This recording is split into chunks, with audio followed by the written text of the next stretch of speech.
Good morning, everyone.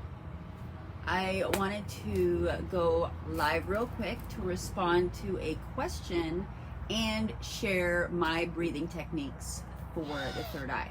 So the question that was posted yesterday is, what is conscious breathing? Which is a really good question. So conscious breathing, first off, being conscious is your awareness. So really what I think conscious breathing is just to be aware of your breath. Right now, I'm unconsciously breathing. I'm consciously speaking, thinking about the words I'm going to say, kind of focusing on everything else that's going on. Breathing just happens. So it is unconscious breath.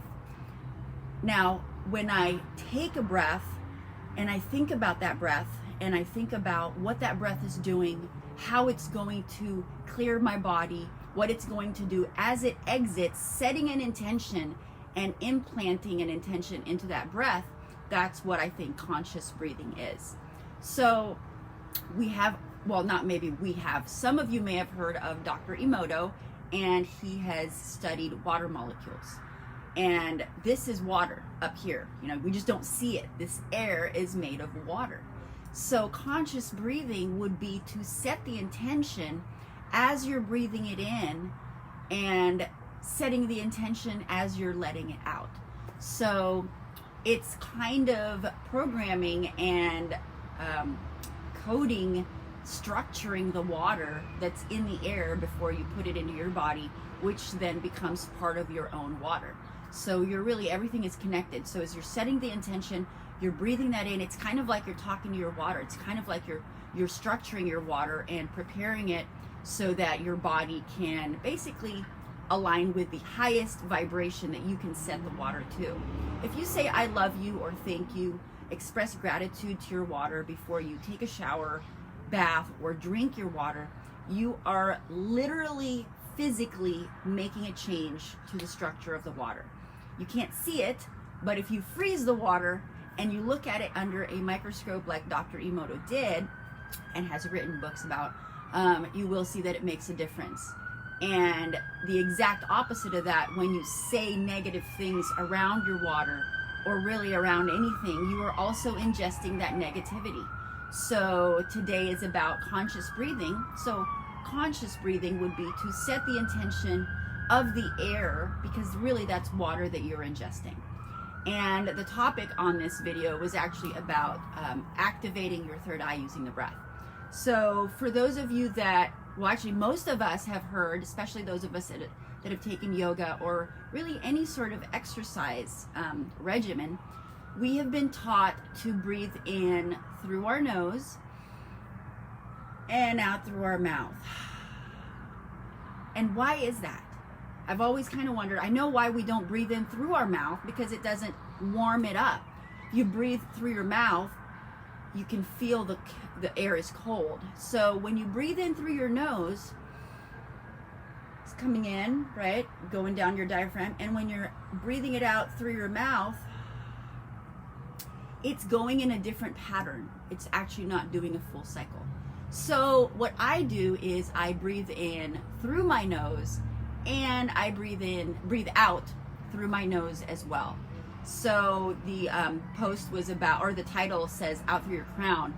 So what we're gonna do is we're gonna imagine that your nose is right here. So you're actually going to practice ingesting the air and releasing it in the same pattern, the same pathway. And on a side note, if you have not heard what kechari mudra is the act of placing your tongue, right, tip of your tongue, up onto the soft palate, which is back behind your hard palate. And the reason for that is back up there, you can actually feel the opening to your sinus, and up a little bit more is the bottom of your pineal gland. So you are able to, with practice and over time, and some people actually snip the bottom of their tongue. I do not recommend that. I do practice this as often as possible, whether I'm meditating or not. So I usually have my tongue up on my palate, because what you're doing is you're connecting your energy circuit, you're closing that. And so with this same theory, if you were to breathe in through your nose and out through your nose, imagining it coming out of your crown, you're actually pushing air right up where your tongue can't reach. So your tongue, when you put it up towards the back, it's kechari mudra, that's that practice. But if you're using it with your oxygen, with your breath, you're actually able to also vibrate that part of your body. So go ahead and try it. What you do is you take a deep breath in through your nose, and when you're breathing out, you're going to breathe it out through your nose, but imagine the air coming straight out your crown. Now I'm making I'm keeping my throat closed, and what I'm doing is I'm actually activating sort of a dragon breath. You're really heating up, you're activating your fire when you're doing this. So again, you breathe it in through your nose, and you keep your throat clenched, and you breathe it out, kind of like making a dragon breath. Breathe it out through your nose, and imagine it coming out through your crown. So you're making that sound. I can't remember what that breath is called. It's actually a practice that, I can't remember the name, but it is a style of breathing, and you're activating this inner fire, this dragon body. So when we sleep, most of us sleep with our mouths closed. And I think that's why we are able to activate our dreams, and maybe some of us can astral project more so than others, because if you sleep with your mouth closed and you're breathing that way, you're actually continually vibrating and activating your pineal gland using just your breath. Now, if you sleep with your mouth open, then the air is coming out and it's not triggering that. So conscious breathing is, I think, not necessarily just setting the intentions of your breath, but also being aware of what it's doing, how it's doing it, how it's coming in, how it's going out, all of the above. That's all part of conscious breathing. So I encourage you to try this breathing practice, and it takes a couple minutes, and you really feel a difference immediately when you are breathing in through your nose and breathing out through your nose, coming up. Keeping this closed, warming. You're going to feel your body heat up. I've been able to do this for a couple minutes and raise my temperature to a little over 100 degrees. So this is a very good breathing practice to clear your energy bodies and to activate the third eye, making it stronger, healthier, making all of the other glands strong and healthy as well.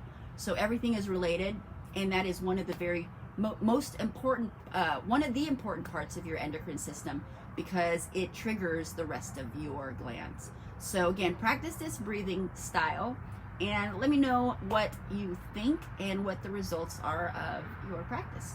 And I encourage you to think and talk to your air as you're breathing, just like we think and talk to our water, or when we talk to our plants. Everything is actually listening to us, especially your body. So thank you for watching, and have a blessed day.